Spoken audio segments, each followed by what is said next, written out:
আড়াই বছরেরও বেশি সময় ধরে চলছে রাশিয়া ইউক্রেন যুদ্ধ।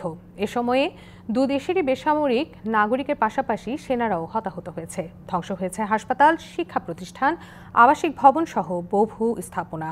এর মধ্যে ৩ শতাধিক যুদ্ধবন্দী বিনিময় করেছে দুদেশ। স্থানীয় সময় সোমবার সংযুক্ত আরব আমিরাতের মধ্যস্থতায় তা সম্পন্ন হয়। এ নিয়ে ৫৯তম বারের মতো বন্দী বিনিময় করল রাশিয়া এবং ইউক্রেন।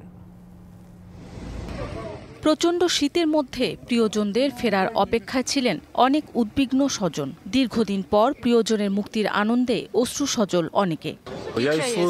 এতদিন ধরে অপেক্ষা করেছি, অবশেষে তাকে দেখতে পেলাম। আবারও আমার স্বজনের সঙ্গে দেখা হবে ভাবিনি। মুক্তি পেয়ে ভীষণ ভালো লাগছে।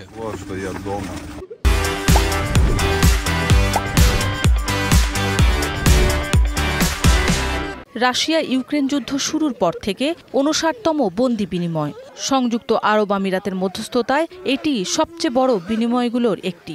মুক্তি পেয়েছেন ইউক্রেনের সেনা, বর্ডার গার্ড, ন্যাশনাল গার্ডের সদস্য এবং নৌবাহিনীর বেশ কয়েকজন কর্মী। ছিলেন আজভস্তাল, মারিওপোল, চেরনোবিল পারমাণবিক বিদ্যুৎ কেন্দ্র ও স্নেক আইল্যান্ডের কর্মীরাও। অনেকেই আড়াই বছরের বেশি সময় ধরে বন্দী ছিলেন। তাদের অনেকের শারীরিক অবস্থা গুরুতর বলে জানিয়েছেন ইউক্রেনীয় কর্মকর্তারা। রুশ প্রতিরক্ষা মন্ত্রণালয় জানায়, তাদের কাছে থাকা ১৫০ শতাধিক ইউক্রেনীয় সেনাকে হস্তান্তর করা হয়েছে।